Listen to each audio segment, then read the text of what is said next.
Hey, how's it going, guys? Mr. Boss for the win here, and in today's GTA 5 video, we are going to be continuing our series of taking a look at all of the alternative cutscene, hidden lines of dialogue, and secret aftermath details that you might not have known about in all the Grand Theft Auto 5 missions. And today's mission is Father and Son, which is one of the best missions in the entire game. So to set up the scene for you guys, essentially Franklin shows up at Michael's house for the first time, and he basically wants to start working for Michael. He thinks Michael knows like some interesting ways to make money, and he sees that he's pretty young and lives at this giant mansion. And they were basically just going to go have a beer with each other when all of a sudden Jimmy calls or either texts Michael and says that he tried to sell his father's yacht and that the gangsters he tried to sell the yacht to are ending up stealing it, and he is stuck on the same boat. So essentially what was supposed to be a peaceful afternoon and an educational afternoon for Franklin turns into the two of them having to pair together and try and save Jimmy. And we can actually get some pretty hilarious outcomes with this if we actually don't tackle those objectives. So this is not one of the alternative cutscenes, but while I was trying to get Franklin close to the boat, he ended up jumping off, and apparently I let off the accelerator just a little bit. And what happens is Franklin misses the boat. He just straight up jumps into the middle of the road. So that is actually something that can happen that I completely did not know about. But the first sort of alternative cutscene occurs if you are able to get Franklin on the boat and then you decide to rescue neither of them. Now, the reason some of you guys, or maybe most of you guys, haven't seen these alternative cutscenes is you really have to go out of your way to try and fail the mission here. So as you guys can see, basically now I have to rescue Jimmy. And I'm going to speed up this footage so that you guys can see just how long I have in order to get under that yellow Corona. And keep in mind, I am like not driving fast here at all. I am like intentionally going slower than the car is capable of. However, if you reach a certain point in time, eventually Michael will end up giving up on his quest to catch both his son and Franklin, and this is what will happen. I told you not to get near my boat! I get on here, man! Kid! Hold on!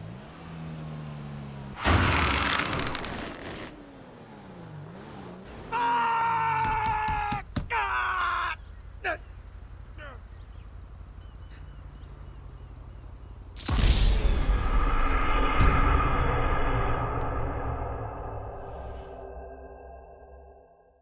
So Michael just slams his fist and his head onto the steering wheel, screaming the F word. I thought that was absolutely hysterical. So that is the first alternative outcome right there. The second alternative cutscene occurs if you actually save Jimmy, but this time fail to catch Franklin.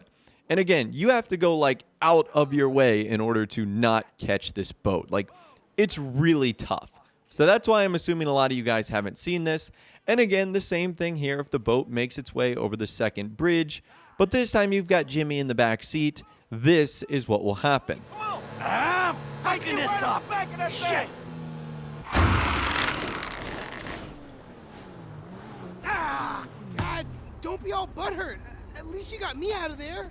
You listen to me, you little shit! That kid just jumped off the hood of a moving car to save your ass, and now he's gone! And so's my boat!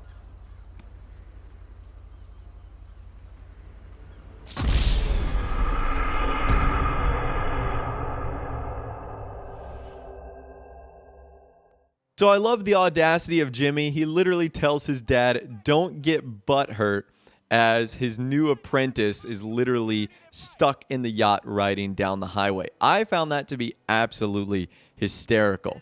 So the next thing we're going to be looking at isn't necessarily an alternative cutscene, but is some hidden dialogue that many of you guys might have missed. And the reason a lot of you guys might have missed this is the only way you would hear this is if Michael intentionally takes the long way going to the Los Santos custom shop after their car ends up breaking down. So I'm sure many of you guys hear the first part, how he and Jimmy are actually arguing.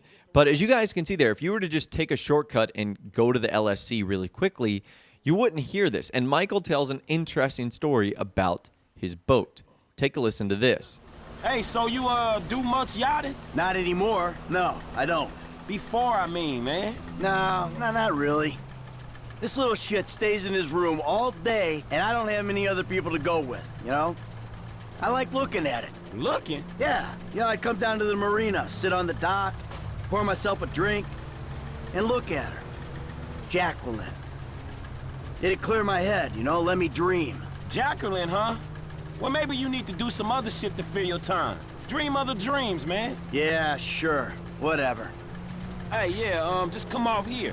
So that's interesting. It turns out that Michael never actually used his boat to like yacht with, but instead would just go down to the marina and stare at Jacqueline, I think he named his boat. It's pretty interesting, that's for sure. Now, afterwards, you're supposed to customize Amanda's car. Well, really, you're only supposed to repair it. Anything else you do comes out of your pocket. And I never noticed this before, but Jimmy has some unique lines of dialogue that he'll say to Franklin when you're customizing the car. It's actually a little bit awkward and uncomfortable. Power equals pussy. Or maybe like penis, in my mom's case. Toy boys gonna flock to my mama in this ride. Oh shit, that's where it's at. I almost ain't gonna be embarrassed to borrow this thing. My mama's car had almost as much work as my mama. Slam the bitch, F-Dog. Put some roids in its bloodstream. Juice it. Do it, F. This car is slower than a boat. Let's get some sick-ass rims. Windows can never be too dark, yo. This wagon gonna be sick, homie. Ooh, mama ain't gonna recognize this bitch. My mom always says she wants some more, like, aggressive lines on this thing. So now that we've fixed up the car, our objective now is to bring Jimmy back to his father's house. And after this occurs, Franklin ends up getting some new contacts that he can call on his phone. And there's actually a lot of aftermath to this mission that you might not have known about. The first thing that occurs is that Franklin can actually call Jimmy, and they will have an interesting conversation.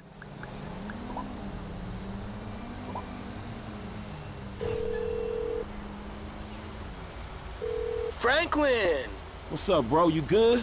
Yeah, Trill, homie. How's your dad? Yeah, fine, I guess. I mean, he should be, right? He got you to help him out with stuff. I mean, I don't really see what he's adding in this partnership. Hey, look, bro. Man, I don't want to say too much on this phone, but things ain't good where I'm from, man. You know, ain't no glamour like you thinking, and, man, I'm sick of putting myself out, man, and not getting paid, homie. Now, your dad, he seemed like a dude who put himself out, man, and got something to show for it. So I'm hoping some of that shine rub off on me, man. You feel me? Did you just say the streets are tough, and it's tough if you're like a good man in a bad world? I share your pain, homie. For real. Homies for life. Yeah, man, I gotta go. So Jimmy is really weird, and his relationship with Franklin is incredibly strange. Now, if you go on the in-game social media apps for this game, you will also see that the world reacts to those events. Like this guy, Mutton John Poo, said, hashtag West Coast crazy. You know you're in Los Santos when there's a drive-by shootout on the Del Perro Freeway over a yacht. So that's interesting right there. Again, Bleeder is Rockstar's parody of Twitter, in case you were unaware. Now, a really cool detail from Rockstar, you know how Michael took a cab home? If you actually switch to him after the mission, you'll actually see Michael getting out of a cab, which is some pretty cool realism right there. And if you actually go on Michael's Life Invader page, which is Facebook, Jimmy posts an update. He says, so yeah, sorry about the boat. I was just trying to use my initiative and make a contribution to the finances, like you keep saying I need to. Got to get creative in a recession. At least I was outside, right? That home invader turns out to be pretty cool, by the way. So just some funny interactions right there with Michael and his family. But anyways, that right there is all the alternative cutscenes, hidden lines of dialogue, and secret bits of aftermath that you might not have known about that occurs after you complete the mission, Father and Son in GTA 5. Again, let us know in the comments down below, what other missions would you like us to take a look at next, as far as what alternative cutscenes we should investigate or hidden outcomes that you might not have known about. Again, let us know in the comments down below. If you guys did go to enjoy this video, though, a like rating would of course be awesome. And remember to subscribe if you guys are new or you want to stay up to date on all the latest GTA 5 and Red Dead Redemption 2 videos that I'm doing here on the channel. And be sure to ring that notification bell as well. Sometimes YouTube just doesn't work, and if you ring that bell, you'll always be guaranteed to be notified when new videos arrive. But of course, as always, guys, thank you all so much for watching. Take care, and I'll see you guys in the next video.